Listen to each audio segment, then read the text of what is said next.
Hi, I'm Sam Slobusky with Wetwork Incorporated. We are based in New Orleans in the Holy Cross neighborhood. And we started in 2007. And the reason we formed the company was because we wanted to take a more personal approach to aquarium and system design. We found that there was a lot of indifference after the installation. A lot of times inferior installations were installed with the intention of them literally failing so that the customer would continuously come back for more and more fixes. Our objective was to do it right the first time, make it accessible, easy to maintain, minimize labor, and ensure that through the latest technology that monitoring and control eliminated a lot of the concern and the worry where bad things happen. And we have a saying in the industry, only bad things happen quickly in reef tanks. So anybody that's been in the hobby for any length of time knows that.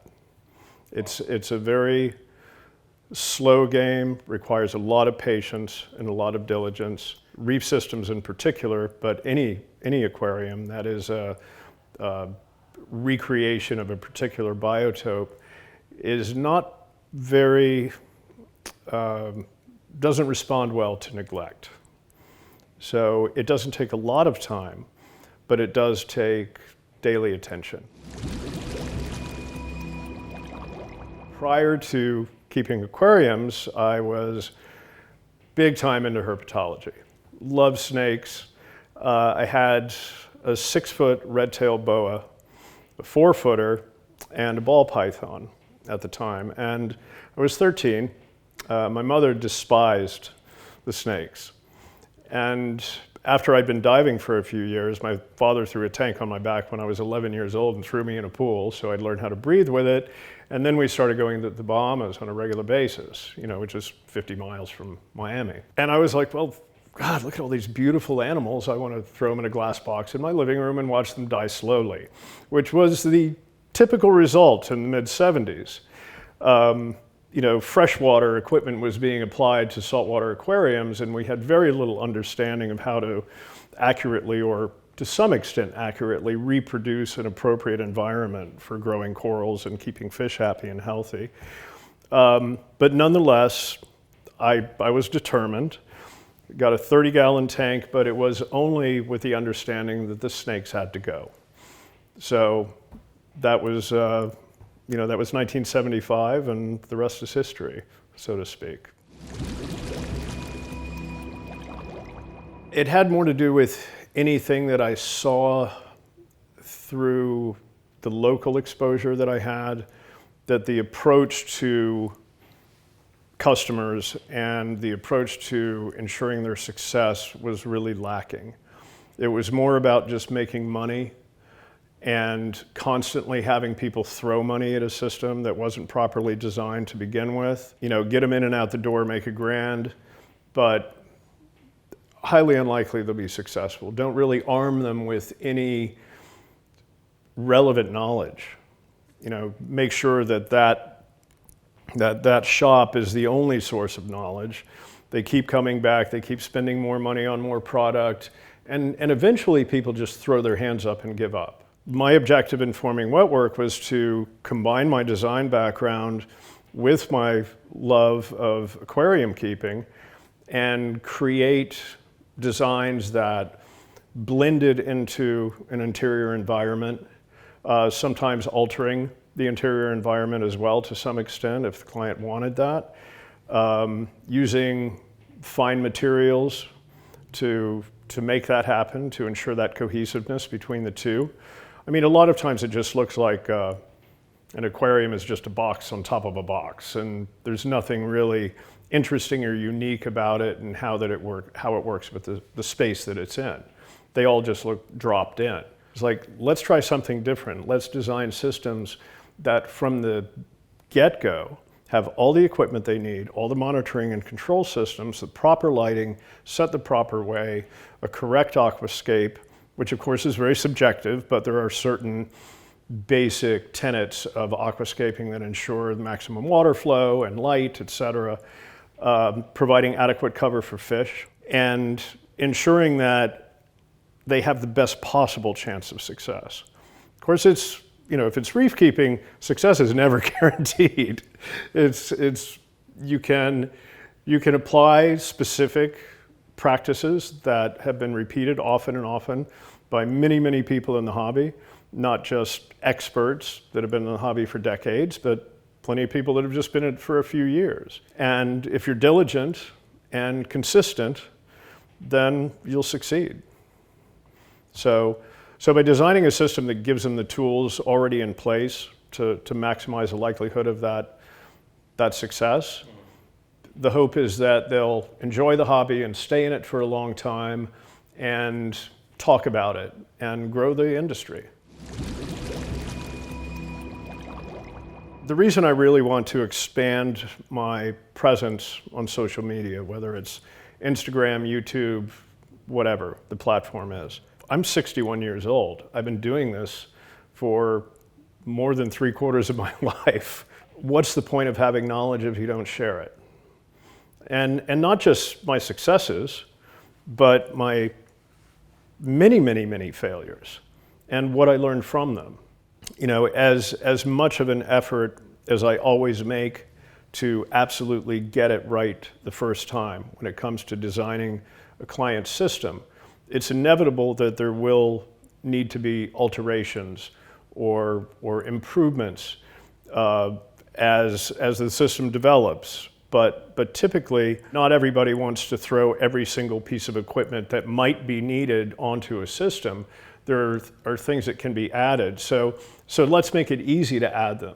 Let's make sure that all the plumbing is connected with unions. So if we need to take a section out and pop another one in to attach a new piece of equipment, we can do it. So that getting two pieces of equipment, removing them for maintenance, et cetera, it makes it easy. But imparting that knowledge to people that are just starting, I learn just by going on social media and looking at the accounts that follow me, I learn from them every day. There's no font of knowledge that has every answer out there. And the big forums like Reef to Reef and Reef Central before that were the primary source for a long time.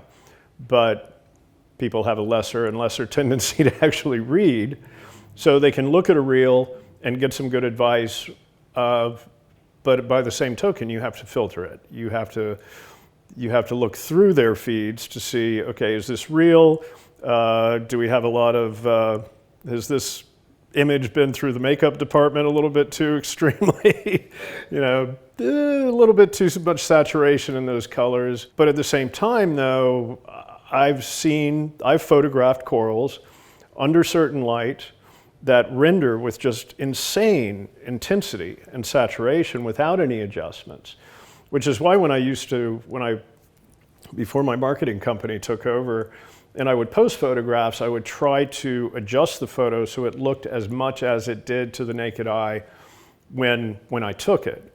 But I would always indicate specifically what the light settings were, what the angle was, what the camera was, what adjustments were made, et cetera, to make it appear, because you can take a photograph without any adjustments and it will not look like it did when you looked at it with the naked eye. So, some editing is necessary. I think it's taken a little bit too far in a lot of cases.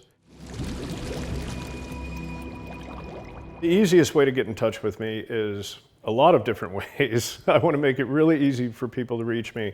They can send me a contact form through the website. They can send me a message on Instagram. They can send me a message on Facebook. Both my email and my phone number are on my website. You can pick up the phone and call me and leave a voicemail. You can email me. And in any of those cases, I'll more than likely be back to you within a couple of hours. If they're local, of course, I'm more than happy to do an initial site visit at no cost. It's always nice to meet people face to face. I'm a little old-fashioned that way. But if that's not possible, if they are out of town several hours or more, anywhere in the country, then I like to have at least a Skype or a Zoom or a FaceTime meeting. So I get a sense of of who they are, what their interests are, what their objective is. I definitely prefer clients that are actually interested in the hobby, that are interested in learning and growing with their system, versus someone that just wants a piece of living art in their home and will be completely separated from it. It significantly lessens the likelihood of success. Even something as what's considered relatively simple compared to a reef system, you're still not going to get the degree of success that you would if you were actually involved in it. As far as reaching out to me, that's the first step. Determining what the client's needs are, what they want, what their budget is, what their timeline is, etc., and then start from there. It always starts with a sketch, some three-dimensional renderings of the system in the space, after showing them some line drawings and possible sizes and placements and various lighting systems and whatnot. Once that goes, then it goes to digital, three-dimensional digital renderings, basically digital videos, so you can see what the display will look like from all different angles in the space. Once the final design is approved, then we immediately go into production. Tank gets produced, stands, any specific materials for the particular installation are ordered. Some of the materials that I use have significant lead times, just because they're made to order. So it's a matter of refining the basics of the design first. Tank, stand, any decorative elements that'll be added to it, and then get those going because they take the longest time. And then from that point, start to refine filtration and bulk water storage.